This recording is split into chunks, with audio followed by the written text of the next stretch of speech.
Looking for a fast-charging, ultra-responsive stylus for your iPad? Meet the 2X Fast Charge Active Stylus Pen, designed for 2018 to 2025 Apple iPads. Take your creativity and productivity to the next level. Click the link in the video description to shop now on Amazon. Britain helped U.S. Top Guns and Airstrike on Houthi terrorists despite Trump. No two J.D. Vance blasting Europe as freeloaders. A Royal Air Force jet supported U.S. forces in the Red Sea the night they blitzed Yemen on Donald Trump's orders. The U.K. provided a Voyager air-to-air refueling aircraft to keep U.S. fighters airborne longer.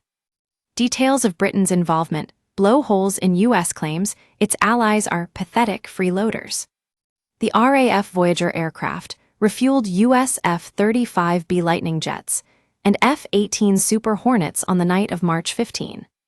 The jets that took British fuel were protecting the U.S. aircraft carrier Harry S. Truman and its 6,000-strong crew from drone and cruise missile attacks. U.S. officials revealed at least a dozen Houthi drones were shot down during and after the deadly U.S. strikes. A British source hailed the RAF crew for putting their lives in danger to support a U.S. mission.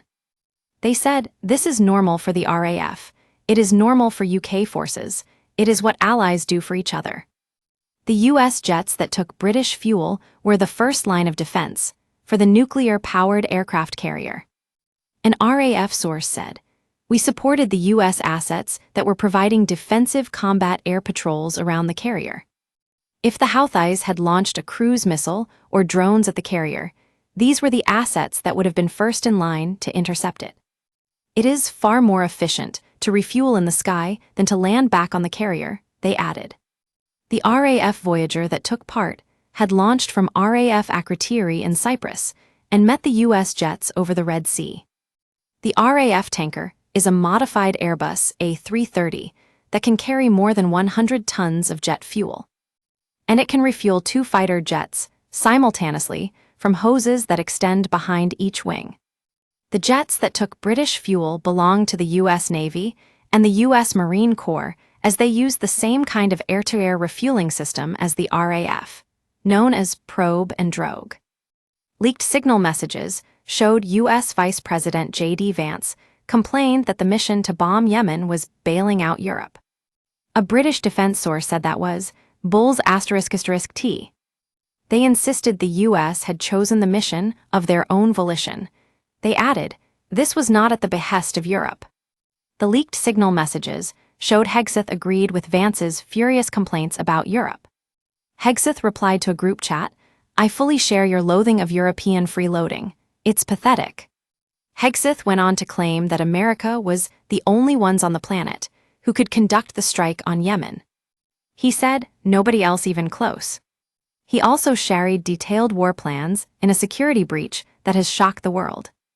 But Hegseth failed to tell Vance or U.S. National Security Advisor Mike Waltz that America had asked for Britain's help. Or that RAF Typhoon jets repeatedly blitzed Houthi targets alongside U.S. forces last year.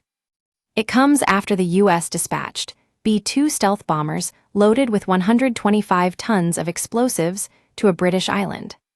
The bombs were deployed to the Brit territory near a Houthi stronghold just days after Donald Trump ordered deadly strikes in Yemen and threatened, "Hell will rain down." The U.S. military has sent at least 5 B-2 Spirit stealth bombers to highly strategic island of Diego Garcia in the Indian Ocean. These heavy bombers can obliterate targets with their huge 25-ton bomb payload per jet. This means the U.S.'s deadly fleet of 5 could carry an astounding 125 tons of bombs.